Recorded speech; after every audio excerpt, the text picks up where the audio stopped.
I'm here today to talk to you about development of the Seeker and how things are going along with that. To begin with, I'll talk to you a bit about the environment. This is probably one of the best areas in the game at the moment to show off the sort of environment we're going for. It's a fantasy environment, and we want it to really be a nice world where the player can spend some time looking around, seeing things, just exploring. And I think we're definitely on the right path to getting that. We wanted it to just be a really kind of really nice, a really beautiful world, which will contrast with the Dark World mechanic that I'll show you in a minute. Also, it kind of works well with our story, the plot of the game, which begins with the player aboard this skyship, which crashes onto the top of this mountain that the whole game takes place on. And at the moment, this level of the game will be the second level where the player first encounters the mechanics. But we hope to have a sort of starting level where the player will actually get to meet other characters in the game and be on board this skyship during the storm and during what actually sends it kind of crashing down onto this mountain. And of course, when the player comes to, the crew are nowhere to be seen, and he's stuck on top of this mountain. So,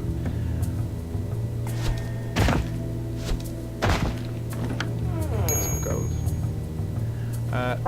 This is the main mechanic of the Seeker, and what the whole game will kind of revolve around is this being able to go between the light world and the dark world by using these bells.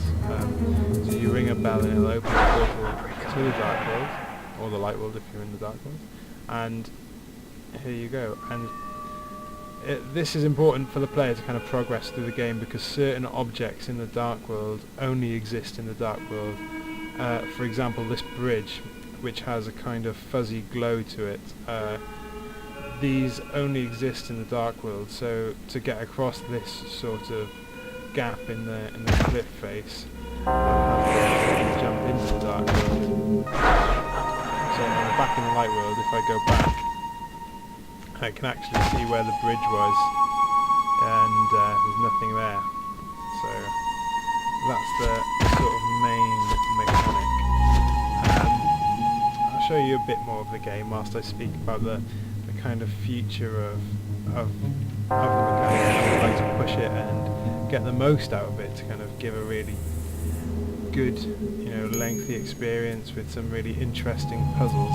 We've got a few sort of twists on it that we'd like to do. So we'd like the player to be able to alter the kind of consistency of these dark world objects.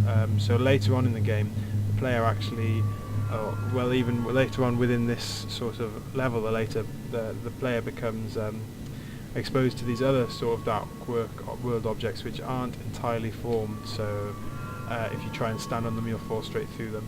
And we hope to be able to give the player the ability to turn these objects into solid objects, and turn solid objects into these not totally formed objects. So that's an interesting side to the mechanic. We're also hoping to be able to get the player to let the player be able to bring dark world objects into the light world. So that would be another kind of ability that they would get. So if there's some sort of gap they had to cross, they could go into the dark world, bring object into the light world, and use it to cross a gap, for example.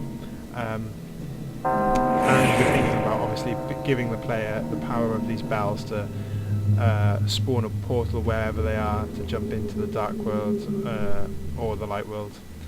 And using these mechanics, we hope to kind of come up with some really interesting sort of puzzles for the player to mess around with and explore these environments that we're creating. This at the moment, this is really early level. This is, like I said, this would probably be the second area that the player encounters. So the puzzles here aren't too complex, but we're hoping to push that. For now, that's all really. Thanks for watching the video. Find us on Facebook and Twitter, and if you've got any sort of feedback or any ideas, please let us know. We'd be more than happy to hear it.